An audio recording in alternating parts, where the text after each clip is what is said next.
The night air on the Rio Grande was thick, heavy, with the scent of dust and betrayal.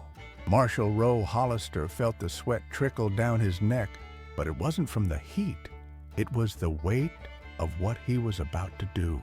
Across the bank, a small campfire signaled their meeting point. He adjusted his hat, the gesture of a man accustomed to command, to being seen as a pillar of the new Texan Republic.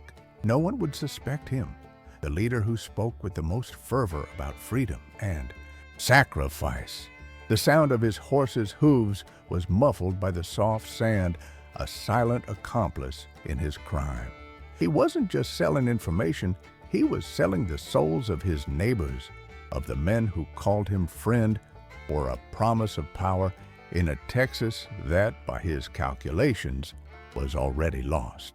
"They are farmers, not soldiers," he said to the Mexican officer, whose dark silhouette materialized on the opposite bank.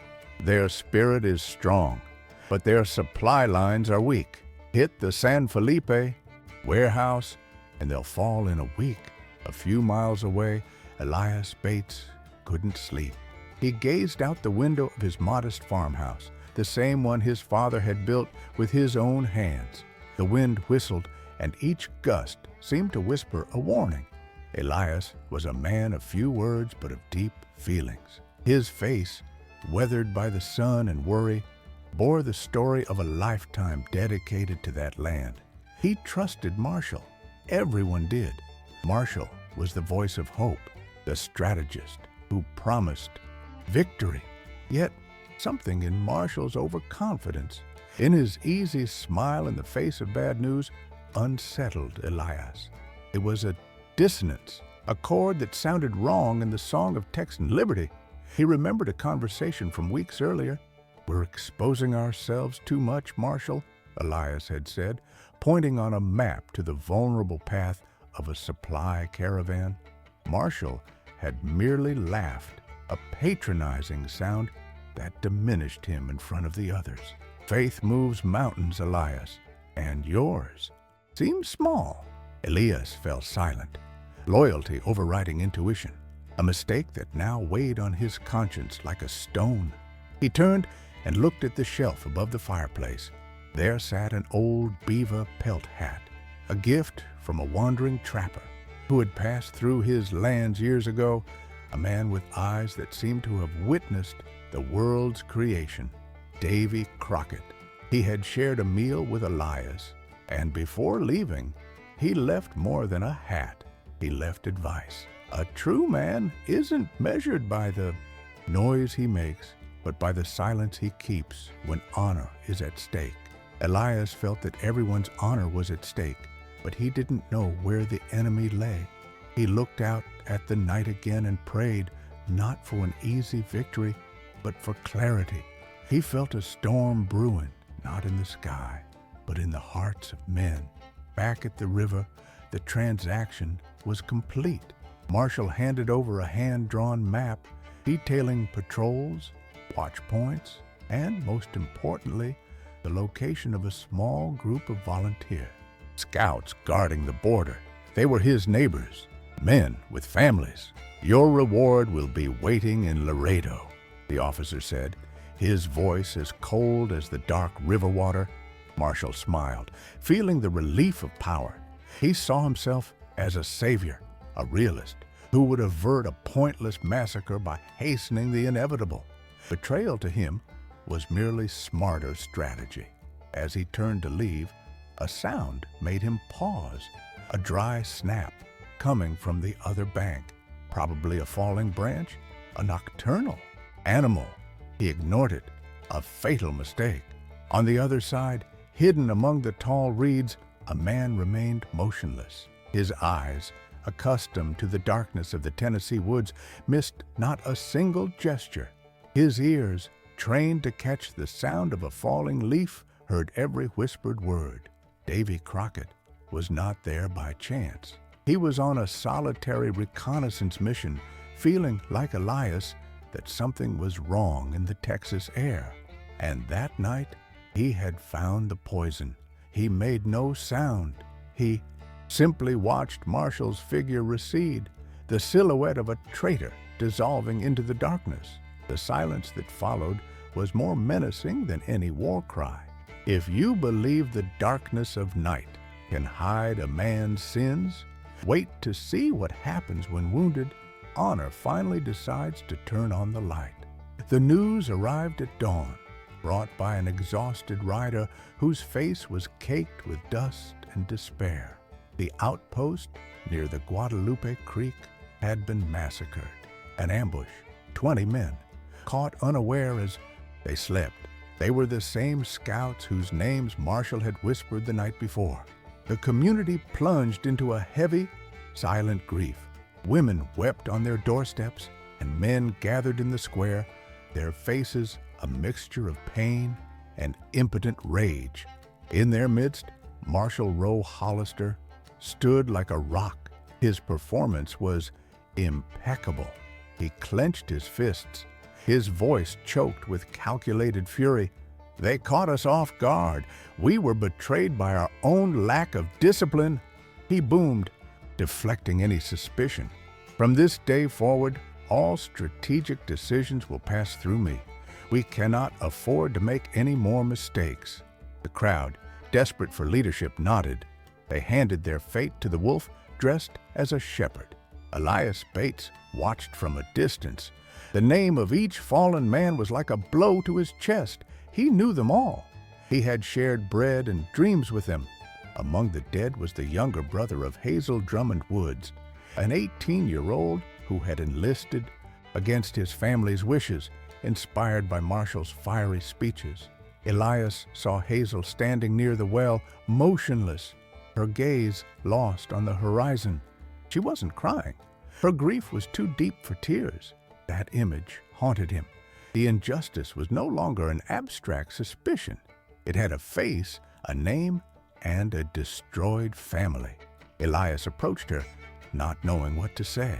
He believed in Marshall, she said, her voice low and steady, without looking at him. He died for a lie. In that moment, Elias's suspicion transformed into a cold, sharp certainty. The ambush had been too precise. The enemy knew exactly where and when to strike. They knew about the change of sentries, information that only 5 men, including him and Marshall, possessed. Marshall, feeling secure in his impunity, began to tighten his grip.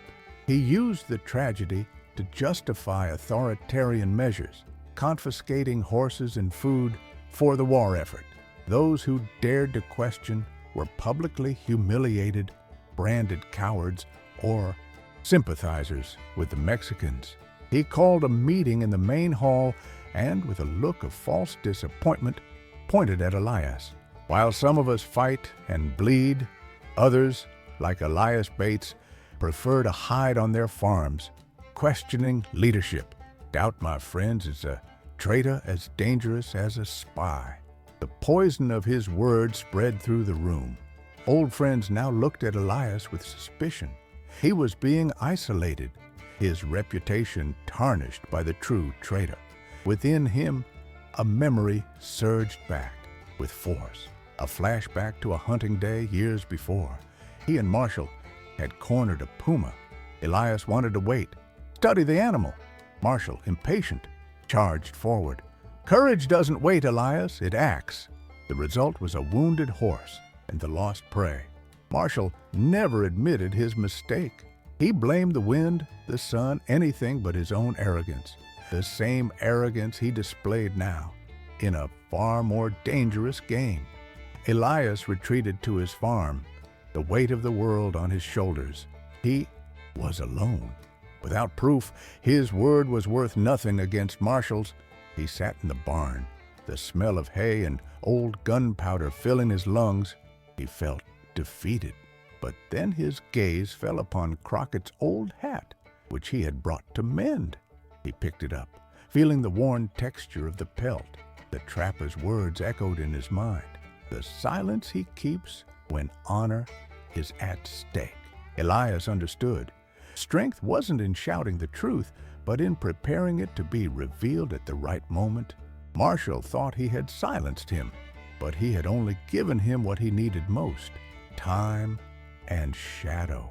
The colonel didn't know it, but by humiliating that quiet farmer, he had just awakened the only man who would have the patience to unravel his web of lies. Elias Bates's transformation was not marked by a war cry, but by a deep, observant silence. He stopped attending town meetings, stopped offering opinions. To everyone, especially Marshall, he appeared a broken man, resigned to his disgrace. That was precisely what he wanted. Invisibility became his greatest weapon. He began to operate in the shadows with the cunning of a hunter on a trail. Every night, while the town slept, Elias ventured out. He wasn't seeking confrontation. He was searching for patterns, anomalies, the small cracks in Marshall's perfect facade. He observed Marshall's ranch from afar, hidden in the hills. He noticed an unknown messenger arriving late at night, always from the south, and leaving before dawn. He realized that after each visit, Marshall grew bolder, his orders more reckless, as if he were moving pieces on a board to benefit the adversary. His search for an ally led him to an unexpected place. One night, as he was returning home, he found Hazel Drummond Wood sitting on the porch, a shotgun in her lap. Her face was calm, but her eyes burned with cold determination. "You don't believe him either, do you, Elias?" she asked, cutting to the chase.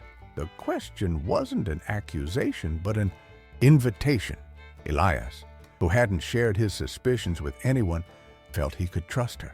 Her grief was pure, and pure grief does not lie. He sat beside her, and for the first time, spoke. He told her of his doubts, of the overly precise attack, of Marshall's behavior. Hazel listened in silence. When he finished, she simply said, "My brother kept a diary. He wrote everything down. Marshall's orders, the patrol locations. He found it strange how the plans changed at the last minute, always to more exposed locations." She went inside and returned with a small leather notebook. Together, under the lamplight, they found the proof they needed. The diary described, day by day, the exact orders that led her brother's group straight into the ambush. It was circumstantial, but strong evidence. The final piece of the puzzle arrived in the form of an outsider. A thin, gray-haired man with the kind of gaze that didn't belong to a farmer appeared at Elias's farm. He introduced himself as Hank Langley, an old friend of Crockett's. He didn't say much, but his words were heavy as lead. "Davy sent me. He said an oak doesn't bend to the storm, and that you were the only oak he saw around here." Hank carried a message. Crockett had witnessed the betrayal at the river. He knew Marshall was planning a final rendezvous to deliver the ultimate prize, the location and strength of General Houston's main encampment, information that could crush the Texan Revolution once and for all. "The meeting will be on the next full moon at the same place," Hank said. "Davy can't intervene directly without exposing Houston's position. Justice," he said, "must come from within. It must come from you." The plan began to take shape in Elias's barn, not with gunpowder and fury, but with paper and strategy. Elias, Hazel, and Hank were not an army, but they had something more powerful: the truth. Hazel, using the excuse of collecting donations for the families of the fallen, began talking to other men who were disgruntled with Marshall's leadership. She didn't speak of betrayal, but of incompetence, planting seeds of doubt. Elias, using Hazel's brother's diary and Hank's information, prepared a trap. They wouldn't kill Marshall. Death would be an easy way out. They would expose him, destroy what he valued most: his name, his reputation, his legacy. The plan was risky. If they failed, they would be branded traitors and executed. But Elias felt no fear. He felt a cold calm, the same he felt before. A difficult hunt. He was protecting his land, his people. The powerful had laughed at his silence, thinking he had given up. Little did they know that the silence was merely the sound of the blade being sharpened before the cut. The night of the full moon arrived, bathing the arid Texas landscape in a ghostly silver light. Marshal Rowe Hollister rode towards the Rio Grande, his heart pounding with a mixture of triumph and anxiety. In his saddlebag, a rolled parchment contained the fate of the Revolution, the detailed map of Sam Houston's encampment, the final piece of his treason. He felt like a god, pulling the strings of destiny, certain that history would remember him as a visionary, not a traitor. He reached the meeting point and saw the Mexican officer's silhouette waiting. The air was still, heavy. From the other side of the river, an unnatural silence. Marshal dismounted, the sound of his boots on the sand seeming to echo in the void. "Here it is," he said, extending the map. "Everything you need to end this. The position, the number of men, the sentry schedules." The officer took the map, his eyes gleaming with greed. "General Santa Anna will be pleased. Your position as governor will be guaranteed." Marshal smiled. This was the moment he had risked everything for. But his smile froze when a voice, calm and powerful, cut through the night. The voice did not come from his side of the river, but from the other. "You forgot to mention the men's morale, Marshal. You forgot to say they fight for something money can't buy." Hidden in the shadows of the opposite bank, Davy Crockett stood up. He was armed not with a rifle, but with the truth. And then, to Marshall's horror, Crockett began to recite, word for word, the conversation of the initial betrayal. Every promise, every lie, every life sold. The Mexican officer, sensing the trap, instinctively backed away, his eyes wide with panic. At that exact moment, torches flared around Marshall. Elias Bates and a dozen other farmers, the fathers and brothers of the men Marshall had sent to their deaths, emerged from the darkness. They bore no rifles, but their gazes were deadlier than any bullet. Among them was Hazel, holding her brother's diary. Fear seized Marshall, a cold, paralyzing fear he had never felt before. He looked from side to side, cornered. On one side, Crockett's legendary voice condemned him from the other side of the river. On the other, the accusatory silence of Elias and the men he had betrayed. He tried to draw his weapon, a last act of desperation, but Elias's voice stopped him. "It's over, Marshal. There will be no more bloodshed tonight, especially not yours. You don't deserve a soldier's death." The Mexican officer, seeing that all was lost, mounted his horse and fled into the darkness, abandoning Marshall to his fate. The traitor was alone, exposed under the moonlight and the torchlight. His arrogance dissolved, replaced by pathetic humiliation. He was not a strategist nor a visionary. He was just a small man whose ambition had devoured him. Justice, when it arrived, did not sound like a gunshot. It sounded like the collective silence of honorable men who refused to stoop to the level of the traitor. When the people gathered in the square and saw Marshall being brought back, no one shouted insults. They simply removed their hats in respect for the men who had delivered justice without spilling hate. Marshal Rowe Hollister's punishment was not decided by a judge or a firing squad. It was decided by the people he betrayed, gathered in the town square under the strong Texas sun. They listened as Elias Bates told the full story, with Hank Langley's confirmation as witness to Crockett's message. Hazel read passages from her brother's diary, and each word was a nail in the coffin of Marshall's reputation. He stood at the center of it all, silent, unable to meet the faces of his neighbors. His punishment was to live. He was exiled, stripped of his land, his name, and his Texan citizenship. He was given a horse, a canteen of water, and the clothes on his back. He was forced to ride east, forever forbidden to set foot again on the soil for which others had died. For a man who craved power and legacy above all, to be erased from history, condemned to oblivion, was a fate worse than death. As he rode away, no one booed him. The silence that accompanied him was his final sentence, an emptiness that would echo in his soul for the rest of his days. Elias Bates did not assume Marshall's place. He didn't want power or recognition. He returned to his farm, to the honest labor of the land. But something had changed. The same men who had shunned him now sought him out for advice. He became the moral center of the community, not through grand speeches, but through his quiet integrity. He proved that true leadership comes not from ambition, but from loyalty. Hazel Drummond Woods transformed her grief into purpose. She helped organize a support network for the widows and orphans of the war, ensuring that her family's sacrifice would never be forgotten. Texas still had a long fight ahead, but that small victory against internal betrayal had strengthened the people's spirit. They had learned a valuable lesson. The most dangerous enemy is not always on the other side of the river. Sometimes he is sitting at your table, sharing your bread.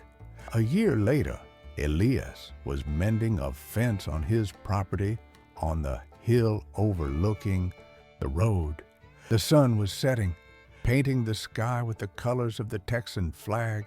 He thought of Crockett, the man who acted as the silent conscience of Texas that dark night. He never saw him again, but his presence was felt in the wind, in the resilience of the land. Freedom, Elias understood, was not a destination, but a constant vigil, a promise that needed to be renewed with every sunrise, with work, faith, and above all, honor. The powerful had called Marshall smart. The people now called Elias a hero. But he knew the truth. Courage needs no witnesses. Marshall Rowe Hollister had tried to destroy a people, but ended up destroying himself. In Texas, true revenge is living free while the enemy lives forever bound by the weight of his own past. If you were moved by this story of honor, courage, and justice, don't forget to subscribe to our channel. Share this video with everyone who identifies with the pride of defending their values and their land, and comment below from where you are watching. We want to know how far the spirit of Texas reaches.